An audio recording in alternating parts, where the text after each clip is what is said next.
I'm going to tell you a few true stories tonight. The kind that don't feel real until you realize someone actually lived them. No monsters, no myths, just people. And those moments where normal turns into never the same. When I was 10, I moved in with my dad. New town, new school. I didn't know anyone, except one family my dad was close with. A single mom, 3 kids, and a girl who was a couple years older than me. We weren't best friends, but we shared the same circle, same friends, same hangouts. One night, my friend Rob was over at their house. Just him, the girl, and her younger brother. Their mom was working late. Yeah, and it was supposed to be a normal night. Nothing scary, nothing dramatic. Then, a knock came at the door. The girl thought it was her mom. She knocked a certain way, so the door opened, without thinking. Rob wasn't supposed to be there. He panicked. He slipped out through a window and ran home. He didn't even stop to wonder why the knock felt off, because it wasn't their mom. It was someone else. Someone who shouldn't have known their address, or their schedule, or that they were alone. I'm not going to describe the worst part. I don't need to. Just know this. That one knock changed everything. After that night, nobody in the neighborhood answered the door the same way again. Because the terrifying part isn't the door. It's the fact that someone can learn your routine. Here's another one. This happened to my wife's grandmother years ago, back when my wife and I were still dating. Her husband had passed not long before, and she started volunteering at the library, just to stay busy, to stay human. It was winter, so it got dark early. The library closed at 5, and she refused to ride home. She said she wanted to stay in shape. Her house was about a mile away, a quiet route, with trees and empty stretches. Halfway home, she noticed footsteps behind her, a man, same direction, gaining on her. At first, she told herself it was nothing. People walk. But he kept closing the distance until he was right behind her, so close. She said she could feel his breath. She could see her driveway up ahead. She could see her porch light. Just a little farther. Then, a hand grabbed her shoulder, and a voice low, close, made a threat. What she did next saved her life. One decision, 1 second, and she lived. But what stayed with her wasn't pride. It was the weight of that moment, for years. Because surviving isn't clean. It's not heroic music and perfect timing.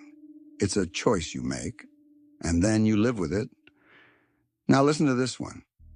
When I was a kid, my sister used to babysit me. She was tough, not easily scared. One afternoon, she noticed a white SUV at the end of our driveway, just sitting there. Windows so tinted you couldn't see inside. It didn't pull in. It didn't leave. It just watched. When she went inside, it drove away slowly, then waited nearby. And when she came back out, it returned. It became a pattern. Days turned into weeks, then months. Sometimes it disappeared, then came back like it never left. One day she had enough. She started walking toward it. She told me later. She got halfway down the driveway, and something inside her screamed, "Stop." Not a voice, not logic, instinct. She turned around and went back inside. The one time it showed up. While our parents were home, my sister ran to tell my dad. My dad stepped outside, and the SUV took off instantly. And here's the detail I can't forget. The license plate was covered, like whoever was inside didn't want to be remembered. We never saw it again, but I still think about how long it watched and what it was waiting for. Okay. This next one is the kind that changes how you sleep. A mom and her kid lived in a small apartment, 2 bedrooms at the end of a hallway. Hot summer night, window cracked open. The kid woke up and saw the cat sitting in the doorway. That was strange. The cat usually slept in bed with them. The cat stared into the hallway, then walked into the kid's bedroom and meowed. The kid turned to wake their mom just for a few seconds. And when they looked back, there was a man in the doorway, not running, not yelling, just leaving the bedroom like he'd been there for a while. The mother reacted fast, grabbed the kid, got them out, screamed for help. Police came later, no broken locks, no forced entry, just one thing. The front door was found unlocked, and later they found signs that suggested he hadn't just walked in. He may have been there already, waiting, quiet. That's what makes your skin crawl, not the moment you see someone. The idea that they were there before you woke up. Here's a short one that still makes me uneasy. Someone was doing laundry in the basement. A light burned out in the other section, leaving part of the basement dark. They finished folding clothes, took a breath, and started walking through.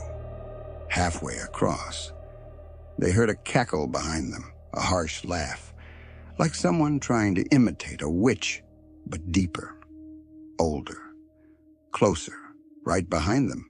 They didn't turn around. They ran for the stairs, and they never went down there alone again. Last story. A friend picked me up for a game. We were late, laughing, rushing, and I didn't realize until we arrived that I didn't have my phone. I panicked, borrowed my friend's phone, and called my number. It rang, and someone picked up, but they didn't speak. I assumed it was my little brother messing with me, so I hung up. Later, I got home and found out my family hadn't been home at all.